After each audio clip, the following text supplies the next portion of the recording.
Right, hi everybody. Graham here, Awaken Your Higher Self, and we've got the lovely Steve Young here, back to chat again. You might have already watched the video interview that Steve and I had before, and Steve kindly agreed to another interview. How are you keeping, Steve? I'm doing pretty good, thanks, Graham. Yeah, it's been a lovely spring and summer weather-wise, and the garden is blooming with more fruit and well, I think it's just been the best year for fruit on the trees that I've ever seen personally. So it's been a great Uh-huh. summer actually, and a great spring, and it's baking hot. So yeah, I Yeah. can't complain. Yeah, it's lovely when the summer comes back. I don't like to be one of these Brits that likes to complain about it when it gets, you know, Yeah.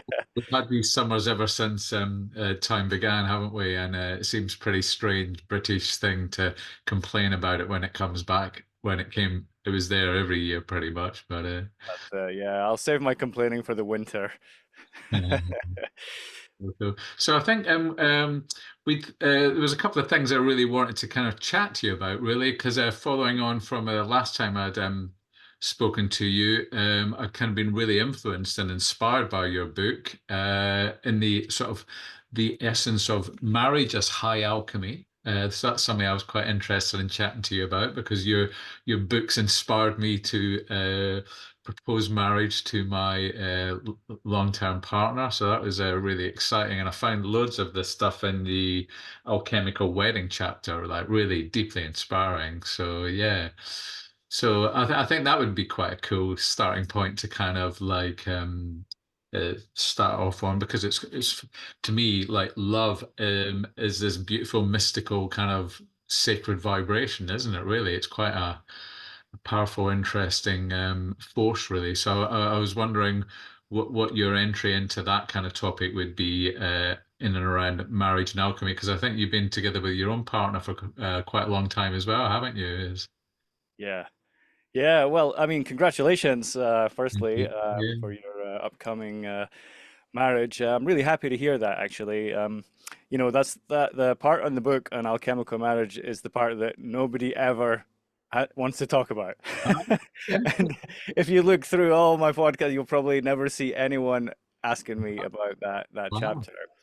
And it's one of the most important chapters in the book.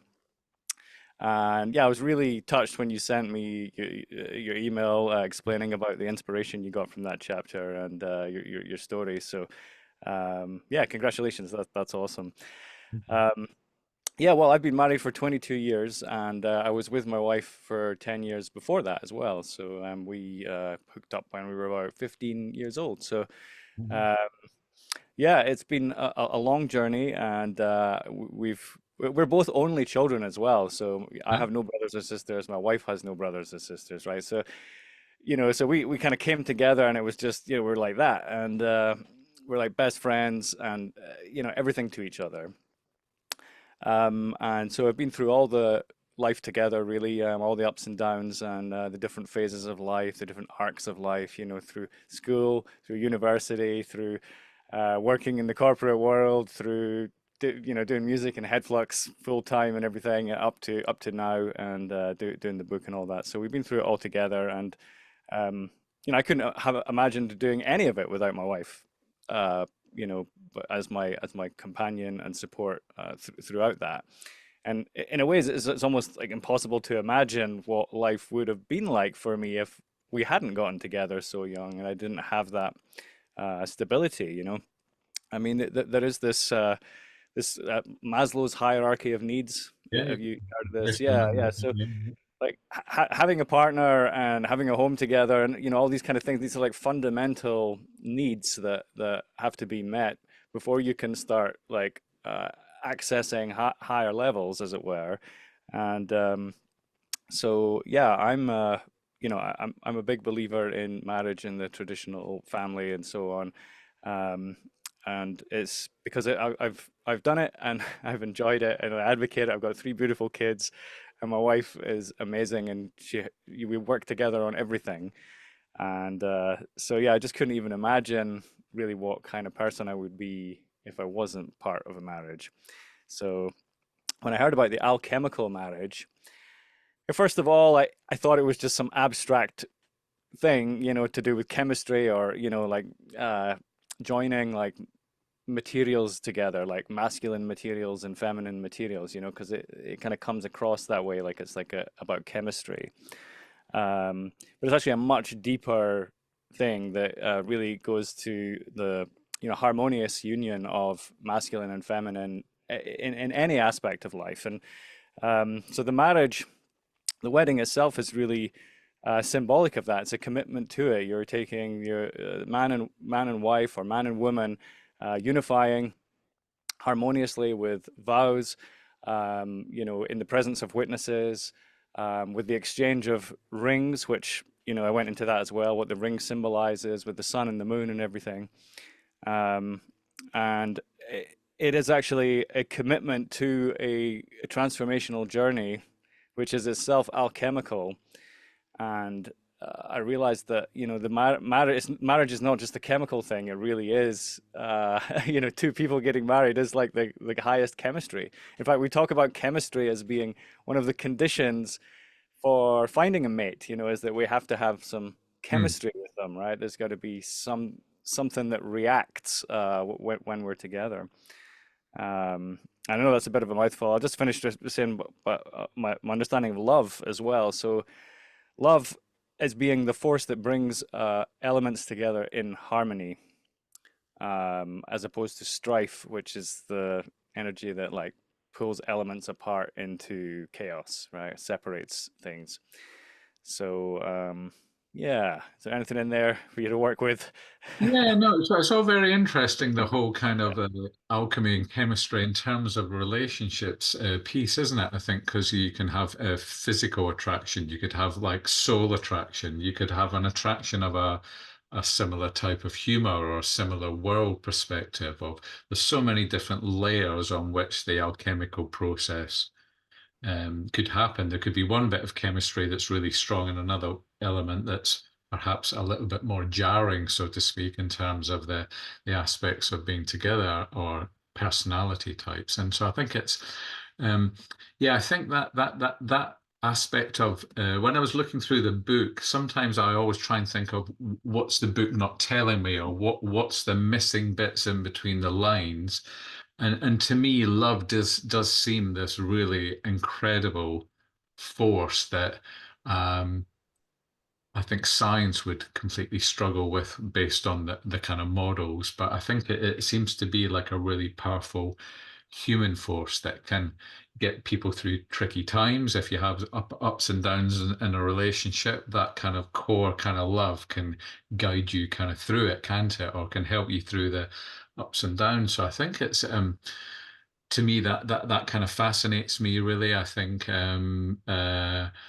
just the power of love and maybe I was really thinking maybe a lot of alchemy is about that at the deep essence really because obviously in the act of say sort of coming together physically and making love that can be like an amazing kind of a physical experience on a soul level and a physical level that it could have aspects of vortices within the human physical being but I think yeah there's quite a lot of things about that kind of beautiful act that it's really quite difficult to verbalize and to put in words, particularly.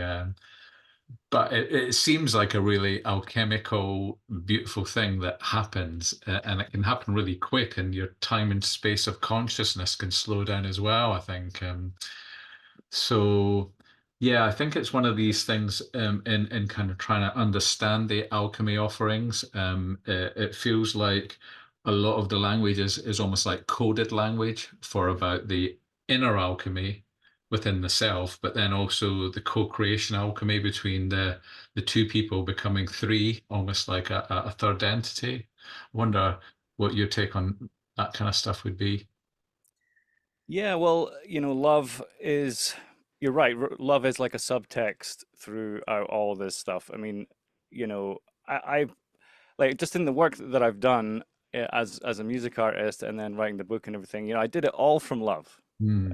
It's like, every like tune I like poured love into it every like step of the process. Like the Yeah. book, I came up, I loved writing the book, I loved researching it, I loved, you know, making it. And uh even the point where I'm going online and I'm, talking about science that I disagree with, I'm doing it out of love. Yeah. Even though Yeah. I've got people like hating me, like, and I'm having to like, people like calling me fraud and calling me names and all this kind of stuff. And then I'm having to respond to them, and I Mm. have to use love when I do it. Right? It's like even though they think very lowly of me, I try to use love in response to respond to them in a way that's useful, or maybe, Mm. you know, just helps them in some way. And I think yeah, it's just it's in everything I'm doing. And I'd say that in large part I'm able to do that because I have love in my life. I have that need met. So, I don't need validation from people online. I have my wife and my children. Mm. Do you know what I mean? It's like that's all the validation I need, really. And so yeah, so bringing love to your work, of course, but marriage is also work, right? It's like something, people will say love is a process. It's not just like a feeling, it's something you actually have to work at. You have to put love into what you're doing. Mm. But the result is, well, on a purely chemical level, I mean, the result is you can make great things. Like people who love their work make great things. Mm. But in a relationship level, well, it's all about the procreative act. And alchemists knew this was at the center of everything, is procreation, because without it, well, we wouldn't be here, right? So Yeah. yeah, sorry, go on, Graham. Well, it was just, yeah, I mean, without it, we wouldn't be here. And I suppose there's that kind of alchemical kind of, I would look at the bodies of a man and a woman as divine personally, and that there's something, I'm kind of created from a man and a woman coming into union and creating. And so I think there is something divine there that's unique and that I think sometimes people perhaps lose sight of. But actually, if that's the fundamental that's encoded within you, and at one point suddenly on that journey out of a female body, or at the point inside of creation, it was decided that I was going to come out a man as opposed to a woman. That's a kind of divine kind of process to me that it is a really rich thing to kind of be in touch with, So yeah, I think really, yeah, like you say, all the art that we've ever looked at and listened to and read, whether it's books or all the alchemical books, a lot of love and devotion has been put into those as well. And it's just really fascinating how strong that is, how much it can drive you. um, and I would like to think that we're all deeply connected to it if we tune into it. Sometimes I can't quite figure out where my drive comes from, but if I was to simplify it right down to the bottom, it's probably just about love and integrity, and it's just about trying to, um, which I think would kind of perhaps come from the, the divine source field of consciousness that we're all connected to and born into.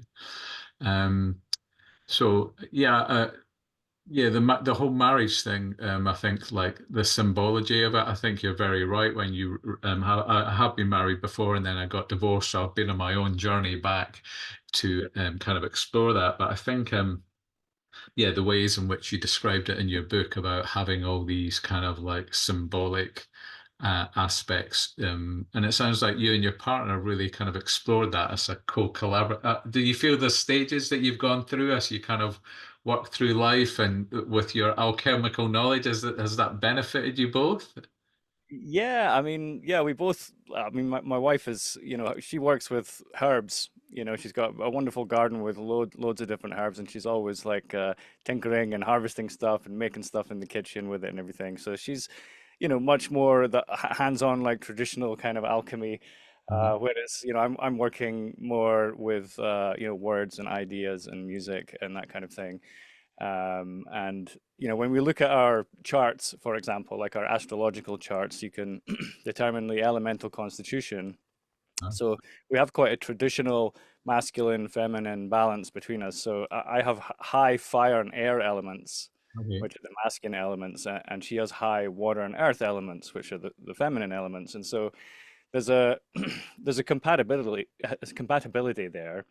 My wife has actually always been a hard worker, very hands-on kind of person. She's like, since she was very young, she's always been able to, like, keep a good home and tidy things up and, do take care of like the physical and emotional needs. Whereas I've always been like, I'm exploring, I'm like going on adventures, I'm like reading things. I'm always like, kind of quite heady. And if I was on my own, I would neglect emotional needs. I would neglect, tidying the house and taking care of things and making things nice. People talk about like a woman's touch, right, in the home, very important, right? It's like I wouldn't, my constitution is not naturally tied into the earth and water elements. I'm much more heady and fiery. So, but like you say, that can be jarring. There's times when it has been jarring, and we've had, issues we've had to overcome where we just can't see things the same way. And often it's to do with how emotions are processed. So me being fiery and airy, I will process my emotions with like logic, whereas my wife being like sort of earthy and watery, she really feels things like much more deeply and more personally with emotions. And so, there's been some, issues there that we've had to work through, over the years and stuff.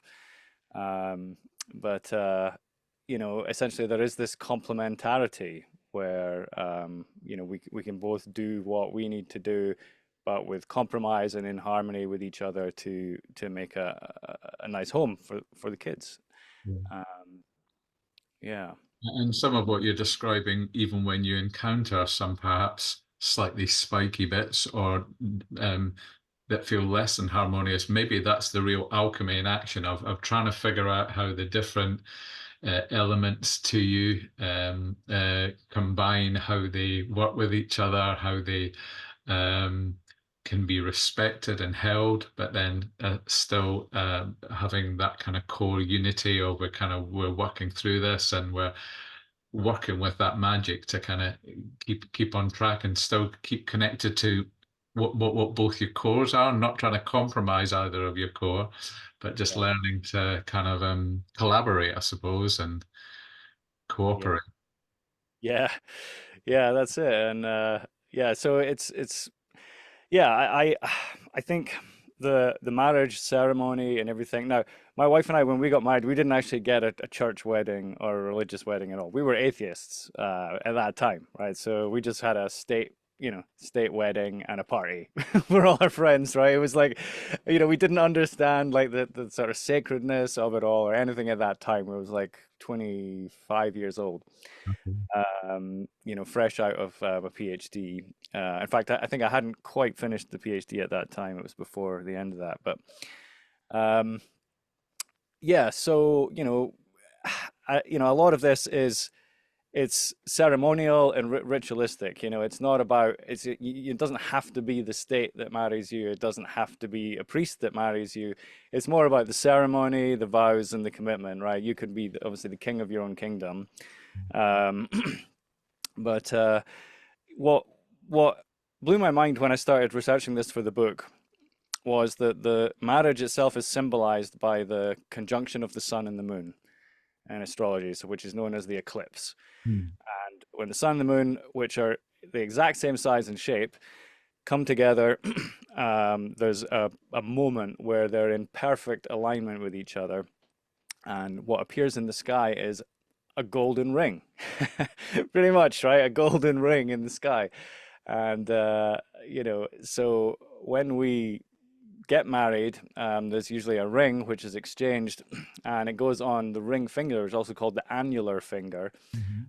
which is quite interesting because you have annular eclipses as well, which is the eclipse when the moon is a little bit smaller than the sun. At certain times a year, it appears smaller, and so the ring is even more like the golden ring is even more sharp.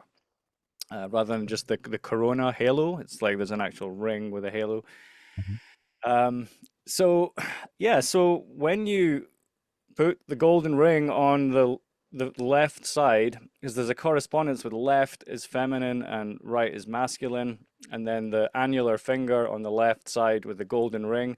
Gold is the metal of the sun, and the annular finger is associated with the element of earth, I believe. Yeah. So it's yeah, so there's a whole like ritual here where it's like as above, so below. It's like you're mirroring the conjunction of the sun and the moon in the heavens with the gold metal and with the ceremony of putting it on the annular finger.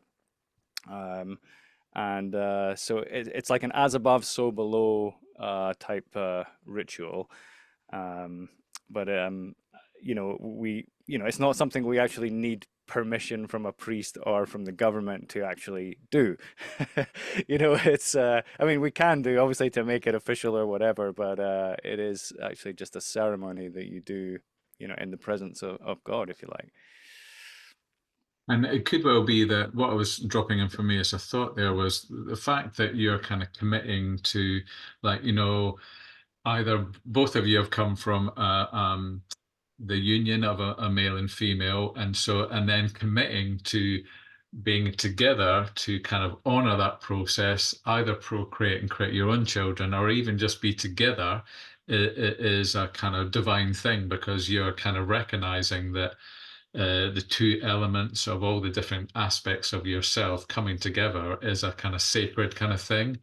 And then I think that a lot of these alchemical texts seem to be really pointing, and I've quite often seen it in books that aren't about alchemy, but books that are about relationships or things like that. They'll quite often mention in many traditions and cultures, ancient cultures, about the alchemical aspect of relationships and just this kind of whole kind of because, like you said, it's at the essence of the populations that we live in, and it's the essence of a lot of people's happiness and also sometimes hurt when love hasn't gone well for them or that alchemical connection. It can cause quite a lot of pain, can't it, in families generationally? So I think so yeah, it would seem like quite a lot of your books about the idea of doing the work, the inner work. And if you're both doing the inner work, then you're both possibly working away in the kind of fires of the alchemical process, and you're working up to a higher state of consciousness, I suppose, as you continue to go through life. Does that sort of resonate with you as a sort of explanation, or?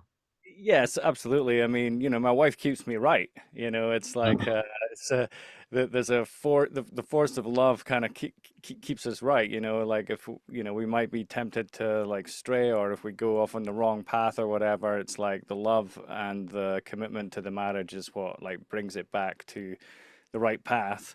And I mean, there's that line from the vows, which is till death do us part.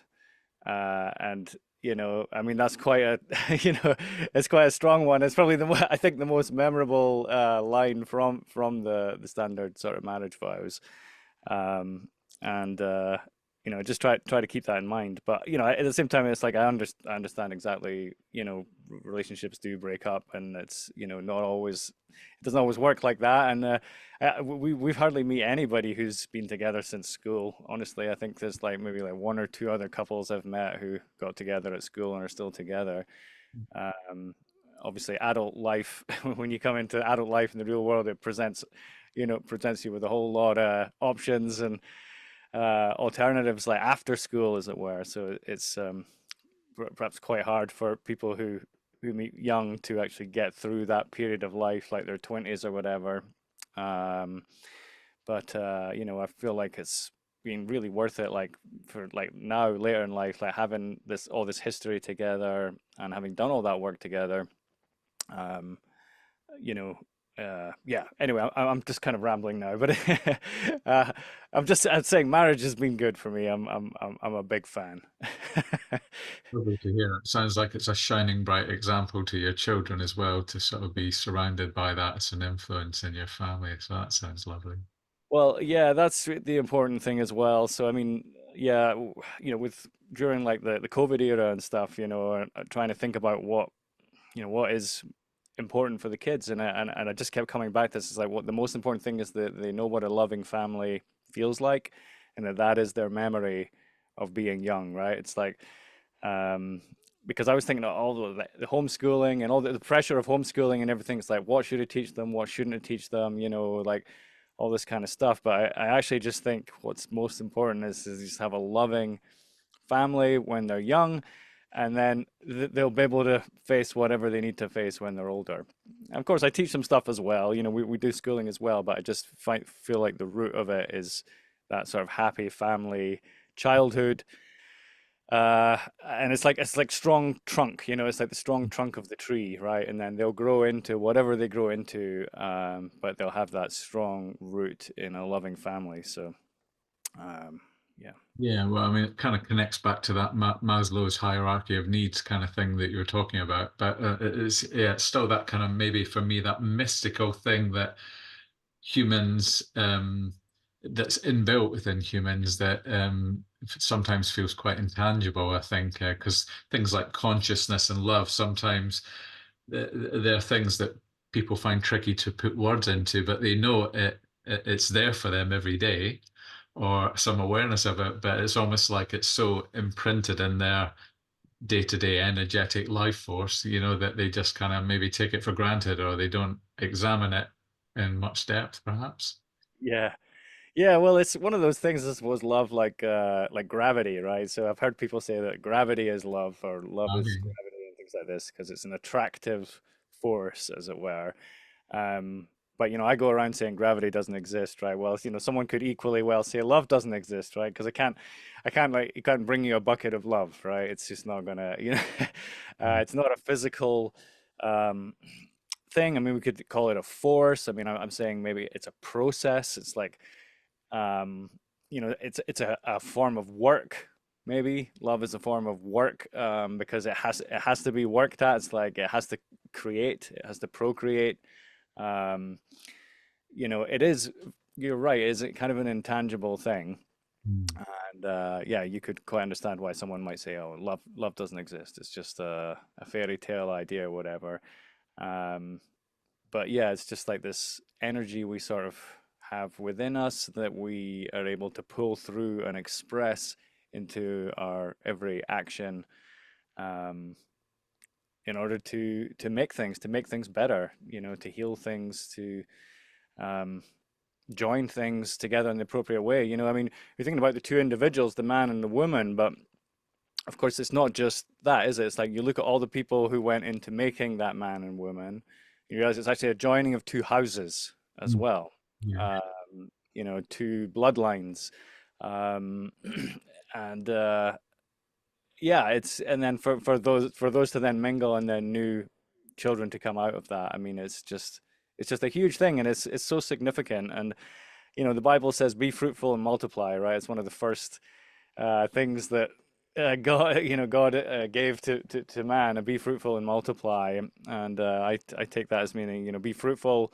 Yeah, it means produce children. So does multiply, but be fruitful is create more than just children, right? Create things of beauty, create things of value, for your friends and neighbors, and so on. And I think it's all alchemy, and they say all creation requires the balance of masculine and feminine forces, not just procreation, but really any creation. We have to bring together those masculine and feminine elements. And a good example, an example that's often cited is pottery, right? The potter. They say that the potter was like the early sort of alchemist, right? Because they're transforming what essentially mud, right, or clay into these pots and exquisite vases and all this kind of thing. And so you have the potter is basically, you know, working with the clay. Now the clay is feminine because it's of the earth, and the earth is the feminine element. And they also use water, which is also feminine, and it's being molded and sculpted by the potter, who is the masculine. Even if it's a woman that is the potter, they're still fulfilling the masculine role in the process by sculpting the pot. And there is this like love making process that goes on between the potter and the clay to spin it from just a lump of mud into a beautiful pot and fire it into something useful. Um, so that's one of the ideas. It's like the clay isn't going to make itself into a pot, right? It needs the potter, and similarly, the potter can't just manifest the pot without the clay. So you need that harmonious union of the masculine and the feminine to make the pot. Mm. Do you think something like have you heard of the science experiments where people have sent expressed love to water molecules and negativity, and that they've had different kind of like sort of cellular kind of makeups. I can't remember the name of the person who did the experiments, but have you heard of that? Because I think that it's quite interesting to think about when science experiments to kind of almost try and capture what the influence of this love force is, isn't it? Because I think it's quite fascinating area to kind of get some tangible results back to prove that there is this love um, frequency and what it kind of can do to matter. Yes, yeah, we've done some experiments at home with the rice, the rice experiments where you can do that. You can put like different labels on the jars of rice, and then see how they evolve over time. But yeah, there's the work of Masaru Emoto, and also Veda Austin's work as well. She's done a lot of work showing this kind of thing. And yeah, so essentially what you're seeing is that when love is projected towards water, it will produce harmonious geometric freezing patterns in when you freeze it, like whether it's a snowflake or just freezing it like Veda Austin does inside the Petri glass, you tend to see more harmonic geometries in water that's been subjected to love or loving intentions. Whereas it's subjected to chaotic intentions, it comes out in a chaotic shape, essentially.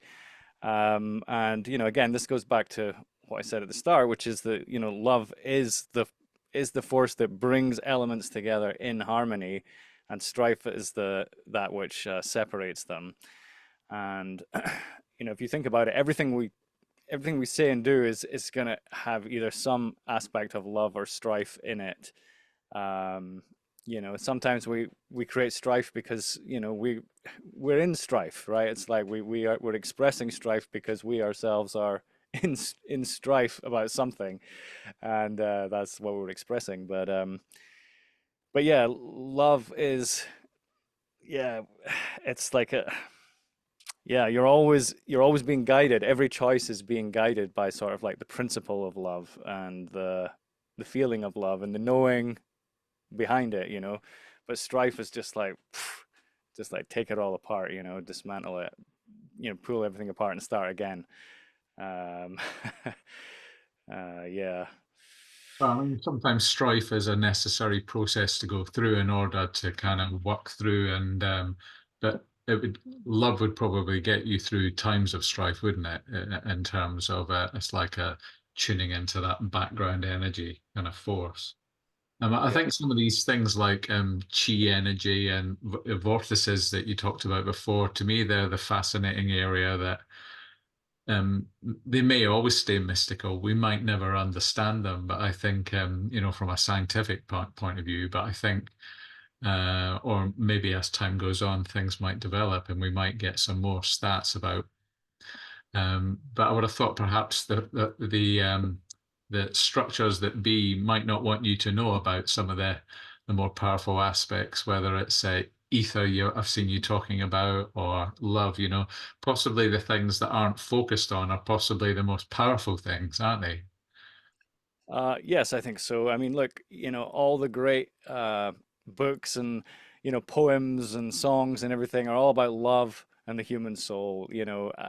And then you go to science and there's nothing about love, Mm. nothing about the human soul. It's like it doesn't even exist, Yeah, you yeah. know. And so it's like, why are all these like artists and and poets and everything writing about love for like eons and eons, Mm. and then you go to science and it's like there is no love, there is no soul, there is no God. And that's the danger of throwing yourself completely into science, which is what I did, right? I just abandoned, I wasn't reading poetry, I wasn't reading the classics, so I was just science. And that is the danger. You get this totally skewed view of the world that's soulless and godless and loveless.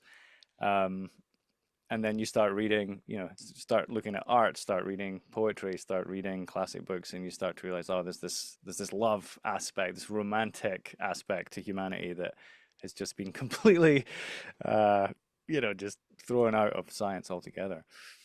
Hmm. Yeah, so yeah, that tells you a lot about science and what how to maybe place it in your life, perhaps. But Yeah, I'm just noticing the time, Steve. We agreed to chat and maybe a couple of bits. So I think that rather than running out of time, I think I might pause the video there and we come back to do a second part. That's okay. okay, see you in a minute then. Cheers then. Cheers. Thanks a lot. Bye.